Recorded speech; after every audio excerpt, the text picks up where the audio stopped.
Mr. Garr, welcome back. Thank you, Your Honor. And may it please the Court. The question in this case is, when does a trained drug detection dog's alert to a vehicle establish probable cause to search the vehicle? Are you for or against the dog this time?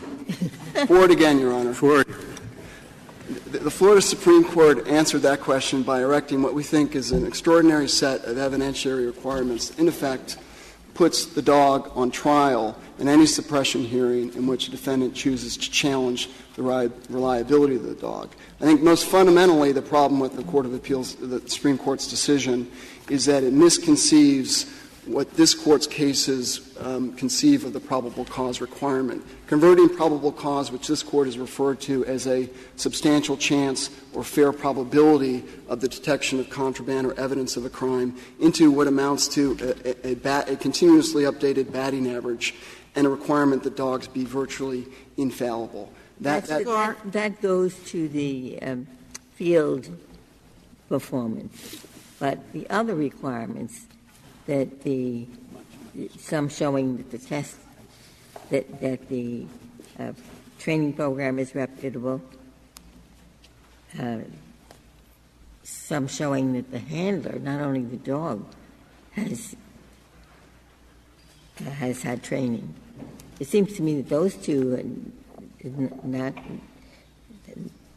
there's nothing improper about that. Well, and I think, Your Honor, under our view of it, it's okay to inquire into whether or not the dog has successfully completed a bona fide training program, which we think is a training program in which the dog is going to be tested for proficiency, including in a setting where some vehicles have drugs and some vehicles don't.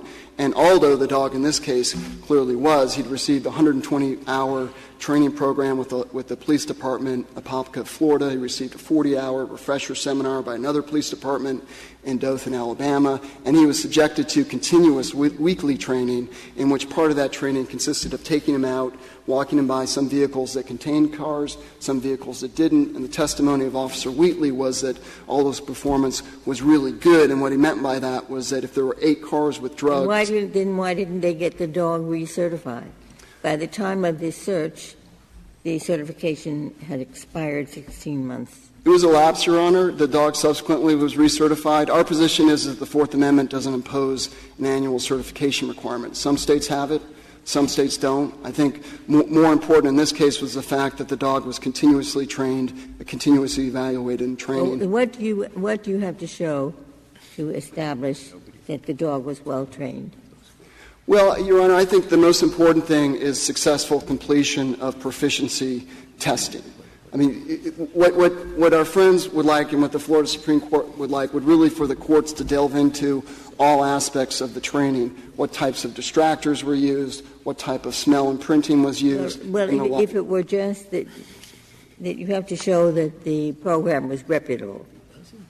Well, it's certainly that it was authentic, Your Honor. And here that the programs were conducted by actual police departments in Alabama and Florida, and this Court ordinarily would presume regularity in those sorts of training settings, and there's no reason to approach the training of a dog. I thought all of these training facilities were private entities that contracted with police departments. No, Your Honor. Certification usually is done by private entities which are operated by former law enforcement officers. But the training itself, it usually and here was done by police departments themselves. Could I go back to Justice Ginsburg's question? There's no — what I read the Florida court saying is there's no national standard for certification. That's correct? Yes. There's no national standard that defines what's adequate training, correct? That's right. So let me just finish my question.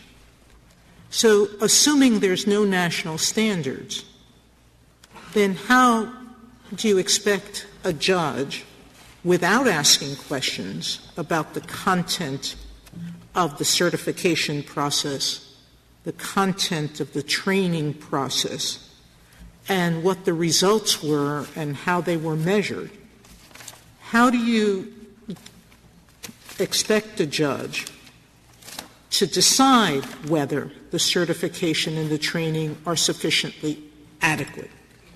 And I think that the central inquiry that we would think the judge would undertake is to determine whether or not the dog was performing successfully in proficiency testing. I mean, after all, that's why we train the dogs. But you still have to ask what that training was, and the judge still has to determine whether the judge believes it was adequate, correct? That's what the totality of circumstances requires. Well, Your Honor, in our view, we don't think it's an appropriate role for the court to delve into the contours of the training, what specific methods were used to train or distract, or, all the contours of the So what does the judge do? Just say the police department says this is adequate, so I have to accept it's adequate?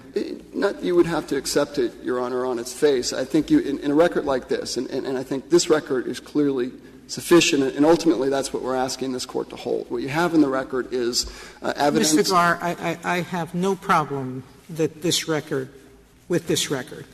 My problem is, how do we rule? Because it seems to me that I'm not quite understanding how the legal rule you're asking us to announce. And I think the legal rule you're saying, if the dog has been tested for proficiency by a police department's determination of what's adequate for proficiency, that establishes probable cause. That's what I think the rule you want us to do. I don't know what the role of the judge is in that. I think it would be close to that. We would ask whether or not the dog successfully completed training by a bona fide organization. And no certification, no questioning of the handler and the handler's training. The judge can't do any of that and shouldn't do any of that. Certification is not required. It may be one way that the police department could establish reliability a different way, but certification itself is not required where you have a record of the type of training that you have here. We do think that you could put the handler on the stand and ask about the reliability, certain questions about reliability. We don't think on a record like this the judge would say, well, it says that he completed 120 hours in narcotics detection at the Apopka, Florida Police Department and 40 hours with the Dothan Police Department. So it's not enough for you to win by us saying that a court can't insist on performance in the field records, that it has to look at the totality of the circumstances. What other case have we announced under a totality of the circumstance test a absolute flat rule like the one you're proposing? Where else have we said that one thing alone establishes probable cause? That Your one Honor, factor alone. I think one area where the court mentioned that was in the Lago Vista case, where it talked about the importance of clear rules for police officers and I suppose that if the reasonableness of a search depended upon some evidence given by a medical doctor, the court would not go back and examine how well that doctor was trained at Harvard Medical School and what classes he took and so forth, right? Absolutely. In the same way that when an officer provides evidence for a search warrant, we don't demand the training of the officer or what schools he went to or what specific courses he had in probable Mr. Garr, cause. you said there was the certification training program, but you gave a third. You said, or otherwise show proficiency in locating narcotics. So if there's no certification, no training, how would the state establish that the dog was reliable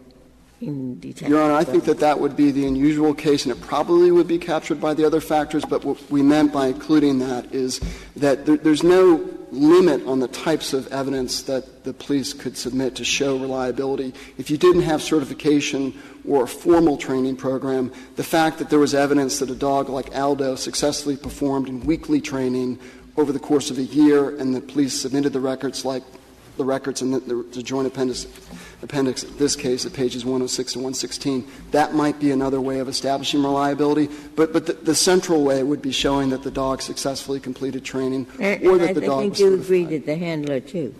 The handler would have to. Well, Your Honor, we don't think there's a Fourth Amendment requirement of certification for handlers. Again, this is something that varies among states. Not certification, but that the handler has been trained. Yes. To work with drug detection That's dog. correct. And Officer Wheatley here, of course, had been trained. He'd gotten a 160-hour course in narcotics detection and had done training with Aldo in the Dothan, Alabama Police Department, 40 hours there. And the dog Aldo and Officer Wheatley had worked together for about a year before the time of the search. The handler themselves are going to be in the best position to know the dogs and evaluate the reliability. And they have a strong incentive to ensure that dogs are reliable. That's both because they don't want to miss contraband when it's available, when it exists in the field, and also they don't want to be put into harm's way. The traffic stop in particular is one of the most dangerous encounters police officers face. They're not going to want to be working with a dog that is consistently putting the officer in a position of searching cars based on alert when that dog is not reliable in predicting the presence. Counsel, I'm somewhat troubled by all of the studies that have been presented to the court, particularly the Australian one, where under control setting, one dog alerted correctly only 12% of the time. How and when and who determines when a dog's reliability in alerting has reached a critical failure number? And what do you suggest that number is, and how does a judge determine that that's being monitored?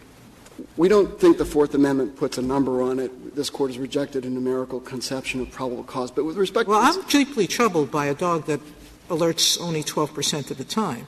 And Whether we have a fixed number or an unfixed number, that seems like less than probability for me. But let me address the South Wales study, Your Honor, which I think is the one that you were referring to, and that's the primary one relied on the other side. In that case, they reported that over the course of several years, the dogs' alerts resulted in the discovery of drugs only 26% of the time. But there's another part of that study which doesn't come up in the amicus briefs, and that's that in 60% of the other cases, the individuals admitted to using drugs or being in the proximity of drugs. And if you include that in the universe of accurate alerts, as you should, then the number becomes 70% of dogs accurately alerting. That's 70% based on the primary study that they rely upon. That doesn't answer what happens to the dogs who have — dogs grow old. They're taken out of service for a reason. So how is a court supposed to monitor whether or not a dog has fallen out of? Well, primarily by looking at whether the dog is successfully completing training. And you're right, dogs do go out of service when they reach a certain age. Dogs, like humans, become old and impaired over time. But looking at weekly training records like are available in this case, dogs that successfully perform week in and week out in training are going to successfully perform in the real world. And after all, I think the most problematic aspect of the challenges to the reliability of these dogs is that law enforcement agencies across the country at the state and federal level, law enforcement agencies around the world, and law enforcement agencies that protect this court rely on detection dogs as reliable predictors of the evidence of contraband, evidence of the presence of explosive, or likewise. And this is an area where we think that a page of logic and experience is worth a volume, a page of experience and history is worth a volume of logic.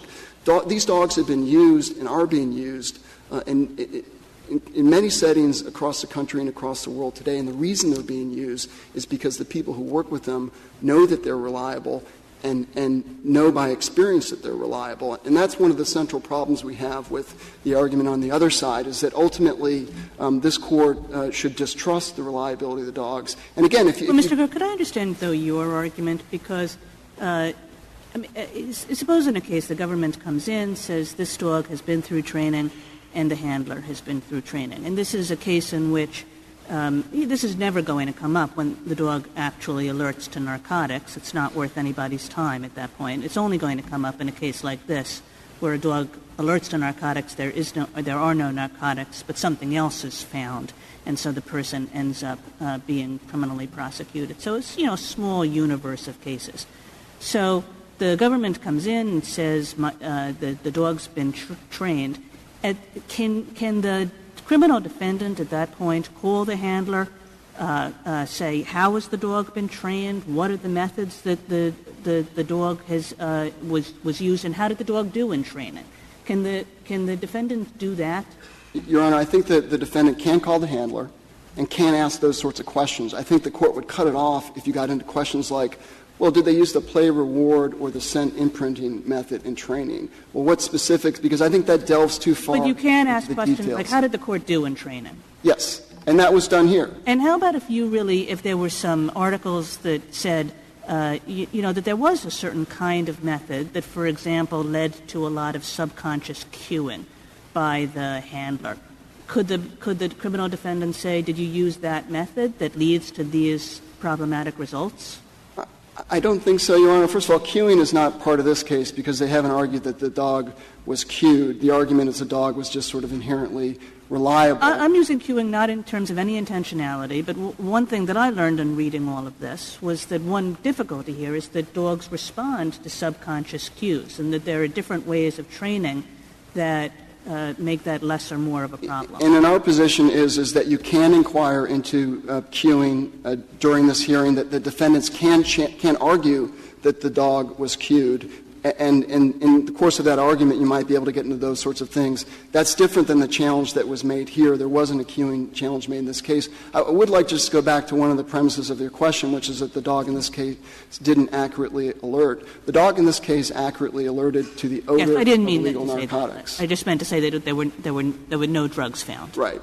And I think that's another central problem with the Florida Supreme Court's decision is this notion that alerts to so-called residual odors aren't indicative of the dog's reliability. A dog's alert to the lingering odor of methamphetamine, which was in the car, must have been in the car in this case, is just as accurate as a dog's alert to the presence of methamphetamine itself in the car.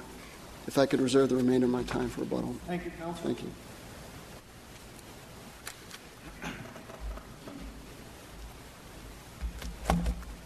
Mr. Palmore? Mr. Chief Justice, and may it please the Court.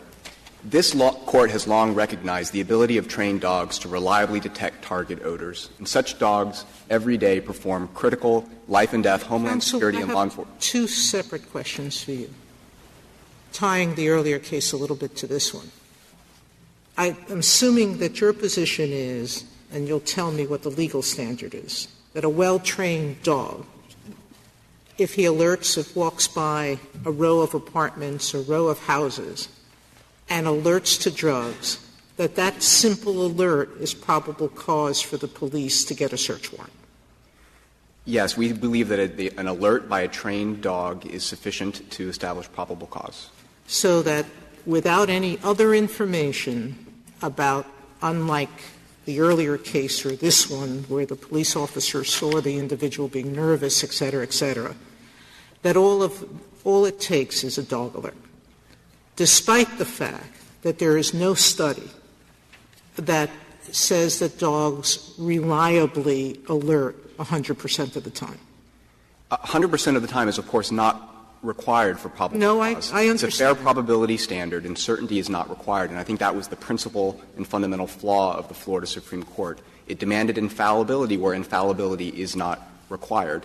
In terms of studies, it is actually well studied. So shouldn't we be addressing the question whether an alert, especially outside a home in particular, should be standing by itself enough? I think what the Court — of course, reliability is important. The question is how you determine reliability. This is a somewhat unique setting where the law enforcement tool is actually tested initially and on an ongoing basis in a controlled setting to establish its reliability. Your Honor asked what the standard for bona fide training is. We think the important point is the outcome of the training. Is the dog proficient? Can the dog reliably detect narcotics odor and only narcotics odor in a controlled setting where false positives and false negatives can accurately be measured?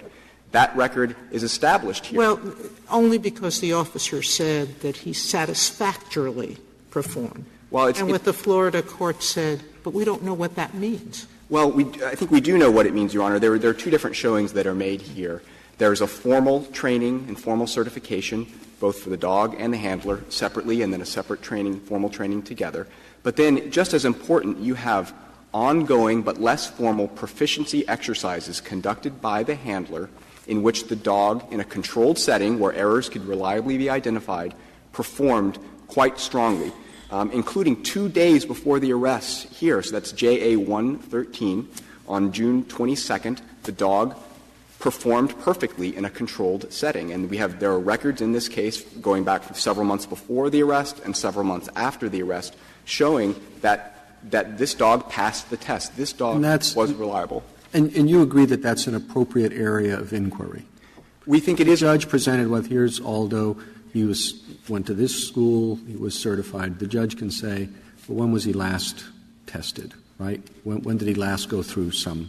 Yes, I think the judge can ask those kinds of questions. The only thing really you say they can't ask about is what's his record?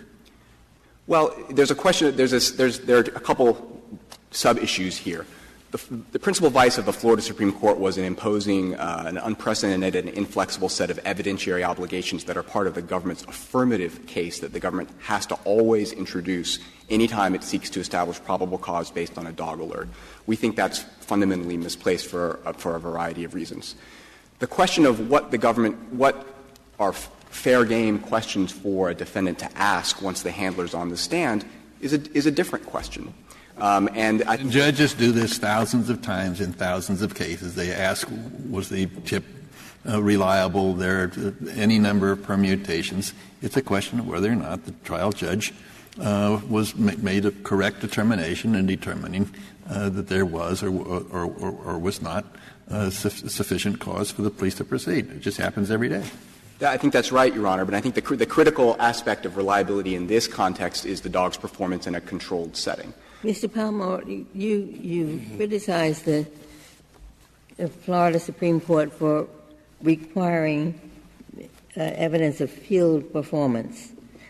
And assuming that evidence is not required, if the defendant, in preparing for the suppression motion, wants what information there is, would it be proper to seek for the defendant, would it be permissible for the defendant to seek through discovery whatever field performance records there are? We don't think so, certainly not as a routine basis. The kind of burden that might impose on law enforcement we don't think is justified. That's a separate question from whether the defendant can ask the handler, if the handler's on the stand, about field performance, and then the court can give that answer whatever weight is appropriate. We think typically an answer on field performance is not going to be material. It's not going to be helpful. Because the problem is in the field, when a dog alerts, the dog is trained to alert to the odor of drugs. It's like what the Florida Supreme Court wanted, a batting average that would be calculated when we know the number of at-bats, but we don't know in many cases whether there was a hit or an out. So we had a fraction where we know the denominator but not the numerator. The answer to the Florida Supreme Court's question and concern about reliability, again, is to go back to the controlled setting where we know what's a hit and what's an out, and we can calculate a reliable batting average. That needs to be where the focus should be in determining the reliability of a dog, and there should be no reason to constitutionalize the process or the training methodologies that get you to that point. What matters is this dog successful in a setting in which we can measure success? And I think that it's also important to point out that the Florida court was basically alone in establishing these unprecedented and inflexible sets of evidentiary requirements. There's a large body of case law in the lower courts on the reliability of drug detection dogs going back 30 or 40 years. And there are no other courts, no other appellate courts to be sure, that have imposed these kinds of requirements on law enforcement when it seeks to establish probable cause after a detection dog alerts. And if you take out the Florida Supreme Court and this one trial court in Massachusetts, basically you think what courts have been doing is the right thing.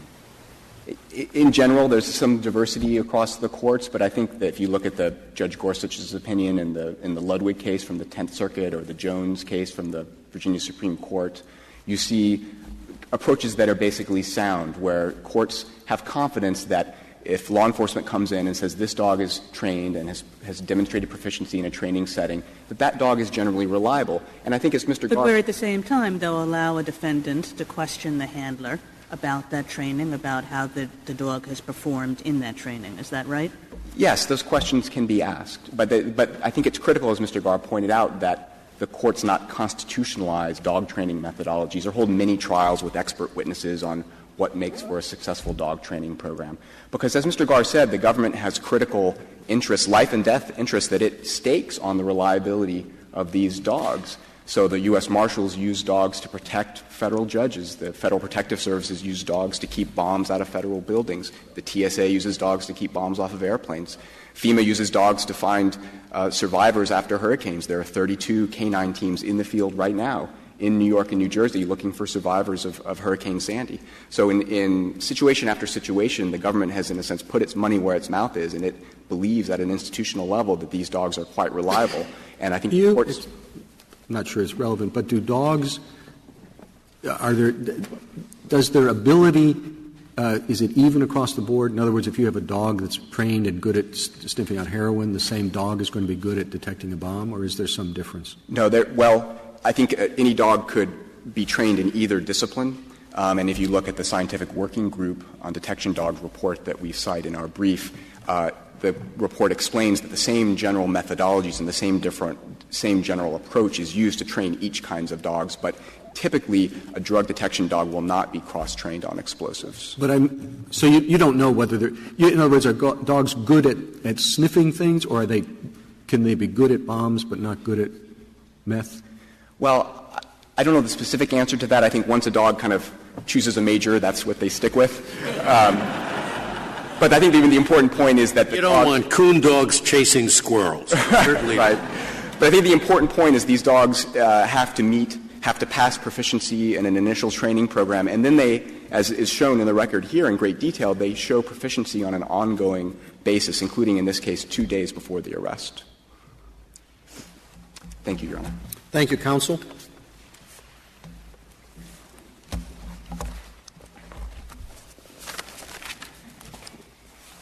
Mr. Gifford. Mr. Chief Justice, and may it please the Court. There is no canine exception to the totality of the circumstances test for probable cause to conduct a warrantless search. If that is true, as it must be, any fact that bears on a dog's reliability as a detector of the presence of drugs comes within the purview of the courts. This can encompass evidence of initial training, certification, maintenance training, and performance in the field. Do you understand the government to disagree with that general position? In other words, the trial court, if you have an attorney that's really concerned about the training of this dog, they can ask about it. I do understand the government to disagree about the relevance of field performance. And where I specifically think the government disagrees is on the level of detail that can be inquired into by the trial court on any of these elements. I didn't think they disagreed about what he may do. I thought he disagreed about what he must do. That is, the Florida Supreme Court said, you must, and they have a whole list. I thought that's what the case was about. Well, the Florida Supreme Court did have several passages in its opinion where it talked about what the state must produce. And at first glance, that looks rather didactic. However, what I think the Florida Supreme Court was saying there was that if these records exist, the state must produce them. And that is consistent with the state's burden of proof to justify a warrant. That's a totally different matter. Of course, I agree with you that a trial judge, he has control of the trial. He's likely to know what's relevant. In different circumstances, different matters will be, and he has first say on what you're going to go into. It's the must. And now you're on the point. Why is that the right list? I mean, what in the Constitution requires that list? I don't believe the Constitution requires it, and I don't believe — Didn't the Supreme Court believe the Constitution required it? No. Oh. I don't think so, even though they use the word must.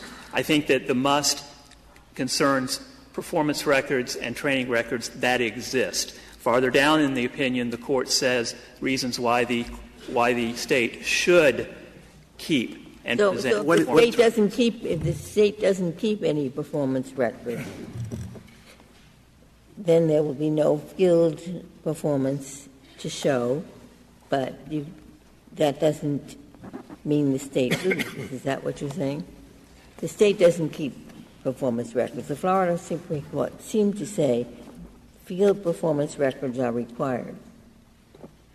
If the state does not keep field performance records, that is a fact. That is a lack of evidence that can be held against the state in the suppression hearing. And it shifts the focus onto providing evidence of the initial training, the certification, and the maintenance training that can show to the trial court that this is a reliable dog. I thought the court said you held against the state. I thought what the Florida court was saying, that is if you didn't produce it, the dog's evidence would not be allowed. The search is invalid. The court did use the word must, but it's not a specific recipe that can't be deviated from, because in addition to listing the records that must be produced, the Florida Supreme Court also said, and all other evidence that bears on the reliability of the dog. So even worse. It's not a specific recipe, and it's talking about what, if these records exist, they must be produced. Are you conceding that the Florida Supreme Court, at least with respect to the field performance records, was wrong, that it is not a Fourth Amendment requirement? I don't think they require field performance records to establish. They said it was part that, but they outlined what the government must prove, and that was one of them. They said what the government must produce if those records exist. But when you go down to the part of the opinion where the court applies the law to the facts, the court didn't just say, because there were no field performance records, no probable cause, we close up shop, conviction reversed. What the court did was take into consideration the lack of field performance records, the lack of any records about initial training and certification, aside from the fact that this dog had a certificate. And we have to remember that this certificate, not only was it 16 months out of date, it wasn't a certificate for Aldo. It was a certificate for Aldo and a Seminole County deputy together as a team. This dog was never certified as part of a team with Officer Wheatley in this case. And the certifications in this area are team certifications, not individual certifications. Is that a requirement, too? That's a constitutional requirement? That the dog training doesn't count unless it's training with the officer who is using the dog? No, but that's an indicator of reliability, which is the ultimate test here. Has this team... Well, fine. Counsel can bring that up. Counsel can bring that up at the hearing before the judge. But I understood this to be a requirement. You never even get to that hearing because there's no evidence that this dog was ever trained with this policeman. That's correct. There is no such evidence. Yeah, and therefore, end of case, right? No, not end of case. The fact that the dog wasn't trained with this policeman means that you need to look for other evidence of reliability, which also doesn't exist in this case. Well, doesn't it? This officer has been working with this dog for many months. They have training periods every week. So why isn't that enough to show that this handler and this dog work effectively as a team?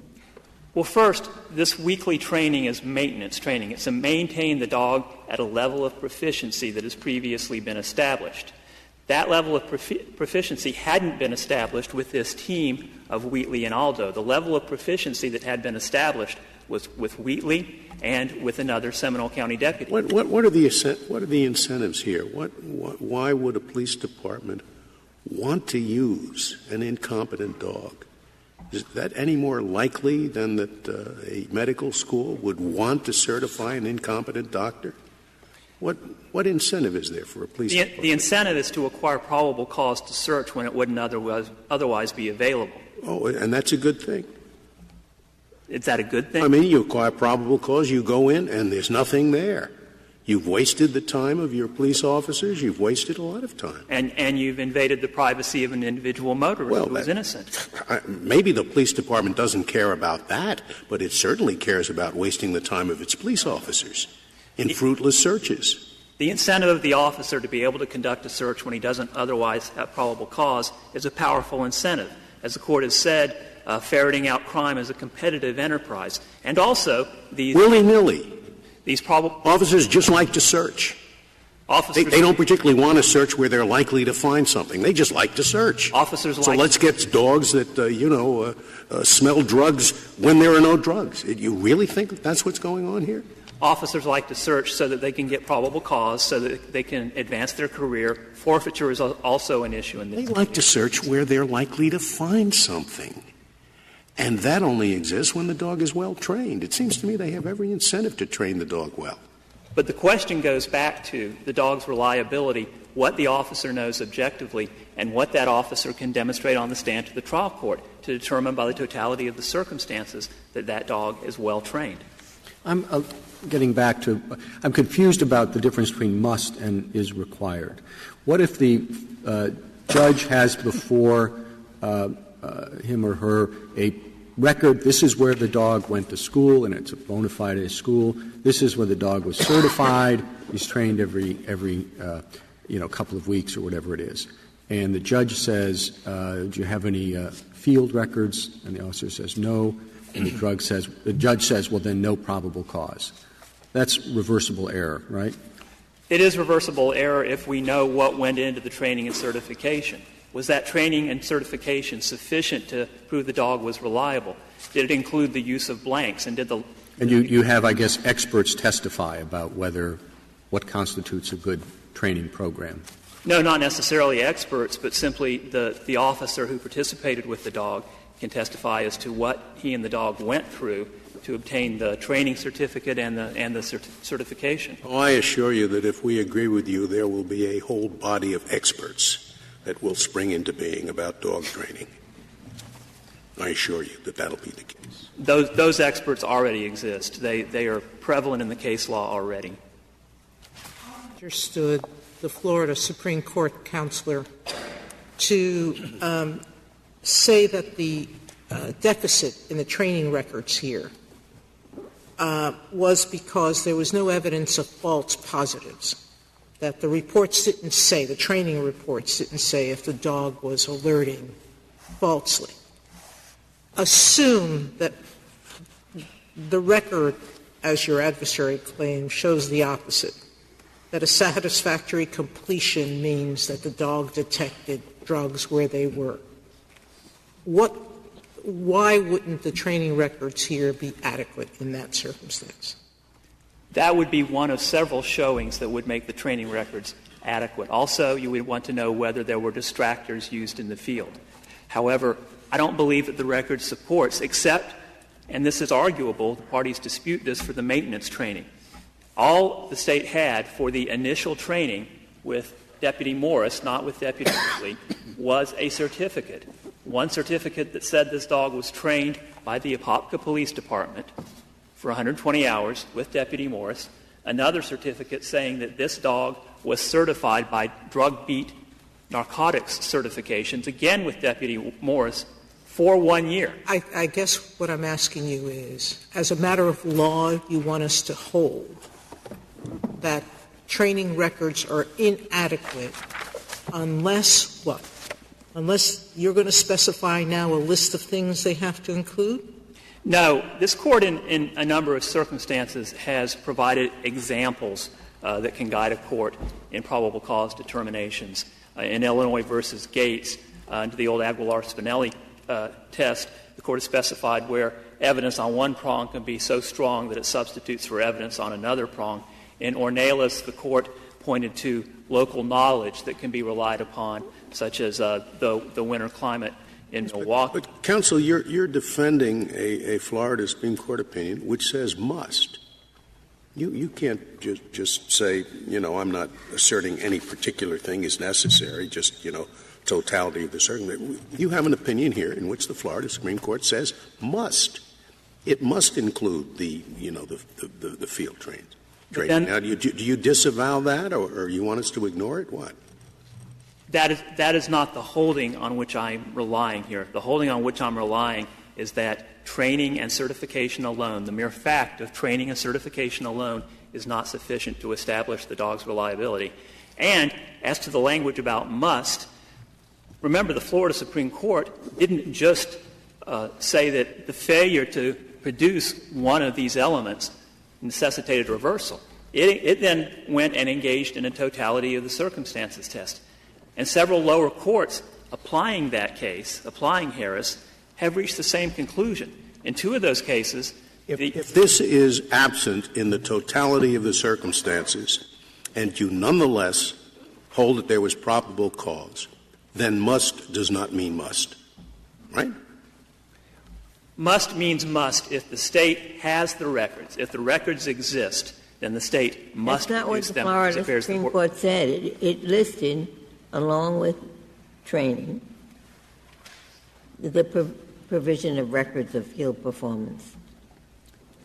I read that as if those records exist, the State must produce them, because not only does it bear the burden of proof, it's the only party that can produce these records because suppose it's a dog that's just completed the training course, top performing dog in the training program, but there's no field record.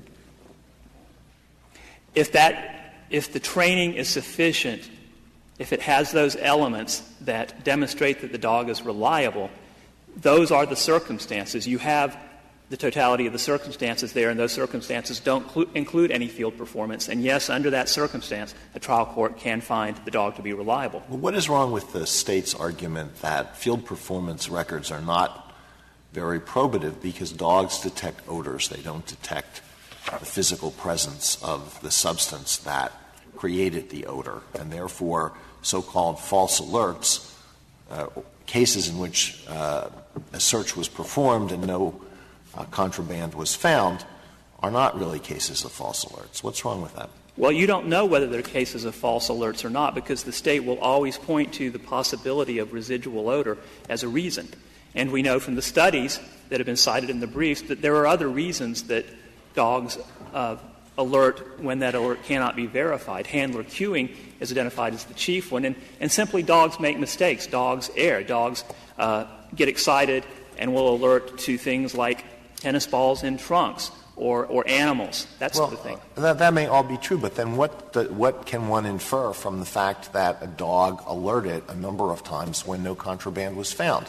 I think what you just said was, and the explanation could be, the dog detected an odor, but the substance wasn't there. Or it could be that the dog was cued, or the dog was confused, or the dog is not very competent. So what can one infer from these field performance records? Well, what you can infer is this dog is not a very accurate indicator of probable cause, because probable cause tests whether drugs are likely to be found in a search that follows an alert. If the dog's But they are likely to be found if there is a residual odor of drugs, even though the drugs are no longer there. So it's not an incompetent dog when he alerts because of the residual odor. But if a dog has previously alerted and no drugs have been found because the dog's hyperacuity causes him to smell drugs that were there 2 days or 2 weeks ago, then the next time that dog alerts, it's less likely, the probability declines that drugs will be found. It goes to what probable cause measures rather than what the dog training and certification community measure, and that is the likelihood, the reasonable probability that drugs will be found. Counsel, how is that any different than a police officer who comes to a car and smells marijuana?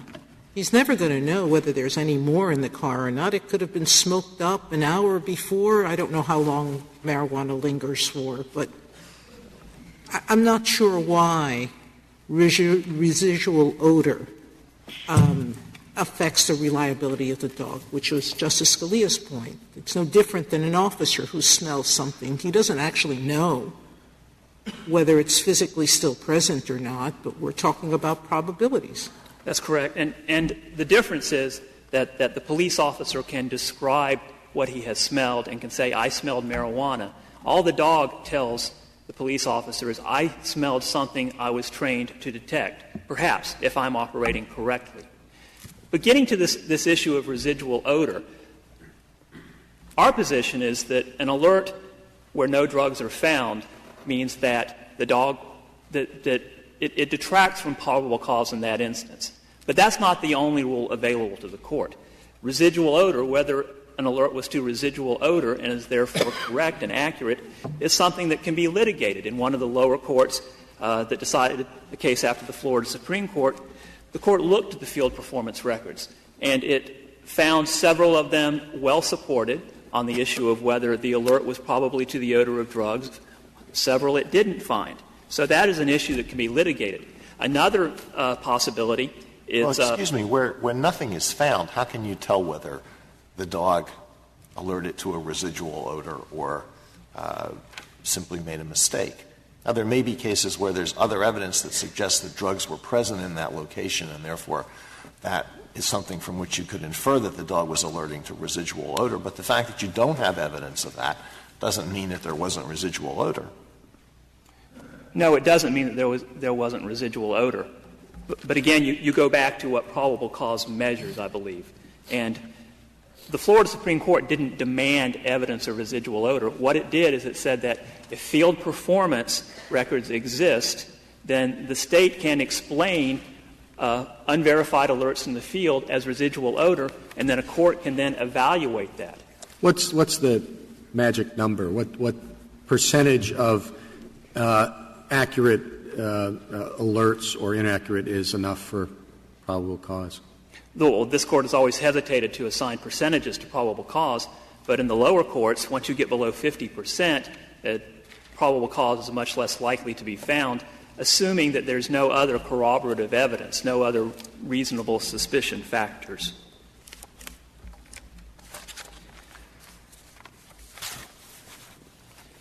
I'd like to talk briefly about the Oregon Supreme Court and what that court did in several cases. Helzer and Foster decided in 2011 independently of the Florida Supreme Court decision. Doesn't have to cite Harris.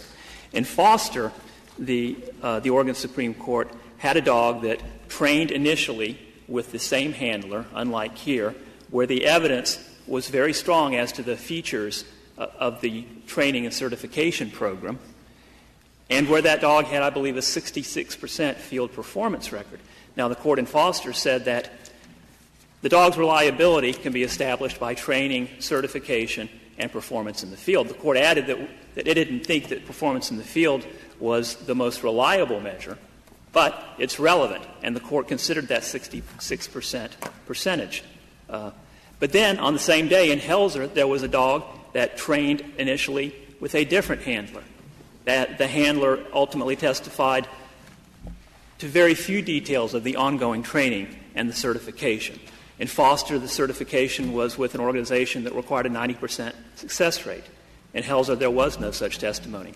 And this officer, like the officer here, didn't keep field performance records when the dog alerted and no drugs were found. In Helzer, the court found that there was insufficient evidence of reliability. And I believe that those two cases demonstrate what is a correct line to draw in navigating what is reliable. On several arguments made by the State, the argument was that the maintenance training included blanks and that the dog did not alert to blanks. The record, we believe, supports the Florida Supreme Court's conclusion that blanks were tested. The dog was tested on blanks, but there was no testimony as to whether the dog didn't alert on those blanks. The State has said that the dog was subsequently recertified. I don't find support in the record for that. At the suppression hearing, the State argued the officer testified that the dog was scheduled for another certification. But we don't know whether the dog was ever recertified. The Court can affirm the Florida Supreme Court simply on the failure to produce adequate documentation of certification and initial training, and on the fact that this dog was never certified with this trainer and with this handler and didn't initially work with this handler. You don't have a dog here who was reliable enough to demonstrate probable cause. The Florida Supreme Court so concluded, believe its conclusion was correct, and unless there are additional questions. The alert here could have been to residual odor, or it could have been to drugs inside the pickup truck. If it's because the alert was in front of the front door handle, isn't it? So it's equally likely that it was just residual odor, or that there were drugs inside the pickup truck. Can the police establish probable cause when what the dog alerted to may well have been residual odor and nothing inside, because the dog didn't alert any place other than the door handle. Is that? It can constitute probable cause. What Officer Wheatley testified to in this case was he believed that this alert was to residual odor on the door handle. Excuse me. Did you say it can or it can't? It may. It can constitute probable cause in this case. Officer Wheatley testified that this dog alerted to the door handle, and in his prior experience, when the dog alerts to the door handle, it means that someone who had smoked or consumed drugs or handled drugs had touched the door handle. Now, if Officer Wheatley had testified that in his experience, when he'd seen such alerts and conducted a search, drugs were found inside the vehicle, then that residual odor alert would support probable cause. Officer Wheatley did not so testify. There was insufficient evidence that this residual odor alert, that a residual odor alert of this nature, without finding drugs afterward, supports probable cause. But at least we don't have to worry about mothballs in this case. Is that right? There are no mothballs? No mothballs, to my knowledge, no, Your Honor. Well, was that the holding of the Florida Supreme Court, that there was no probable cause because the dog alerted to the wrong part of the truck? No, Your Honor. Was it any part of their reasoning? They were concerned about residual odor alerting without any explanation by the State as to how residual odor alerting supports probable cause. But the primary basis for its decision was the lack of performance records and the lack of records supporting initial training and certification to show that this dog was reliable. And if we think they were wrong in that respect, I suppose that you would say the Court shouldn't reverse but should vacate and remand, because the question, did alerting to the door handle, was that enough to establish probable cause that there were drugs in the vehicle? Well, I don't think the door handle itself is dispositive. I think it's the door handle plus the lack of evidence that we have a reliable dog. And again, the reason you need a reliable dog, evidence on what training and certification means, is that there are no standards whatsoever for initial training. Some states do have standards for training and certification. Florida does not. And no standards for maintenance training as well. In order to have probable cause, you have to know what that certification, what that training means. If you don't have standards that will tell that for you. If there are no additional questions, I'll conclude.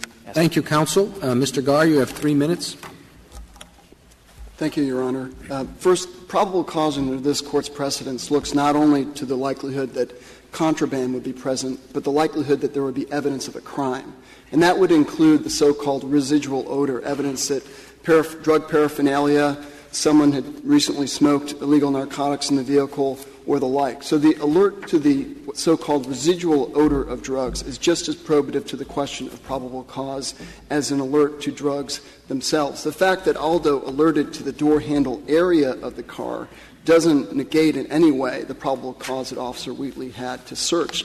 What it means is that the door handle area was where the scent of the illegal narcotics was the strongest. It could have been narcotics coming out of that area or coming out of the door seam, or it could have been the fact that someone who had used narcotics was using the door handle to get in and out of the car.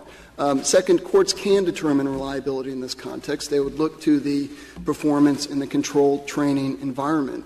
There's a real danger with suggesting that field performance record are a permissible foray for defendants in suppression hearings to challenge the reliability of dogs, because one, as Justice Alito pointed out, it's not a controlled setting. We don't know whether the dog did alert to residual odors of narcotics that had been in the car, drugs that were hidden and simply not found during the relatively... Would you allow counsel to ask about that? I think they could ask about it, Your Honor. I don't think they could demand the performance records themselves. And that would be a huge deterrent to law enforcement, even maintaining those records. Third, Officer Wheatley and Aldo did train together for nearly a year before the search in question. They did complete the 40-hour drug detection seminar at the Dothan, Alabama Police Department, and that certificate's at page 105 of the record. And second, as Justice Scalia pointed out, all the incentives in this area are aligned with ensuring the reliability of drug detection dogs. It's not in the police interest to have a dog that is inaccurate in finding contraband or that is inaccurate in putting an officer in harm's way. Humans have relied upon dogs for law enforcement related purposes due to their extraordinary sense of smell for centuries. Trained drug detection dogs and explosive detection dogs are invaluable members of the law enforcement community today. We would ask the Court to reverse the decision below, which would act as a serious detriment to the use of that valuable tool. Thank you, counsel. The case is submitted.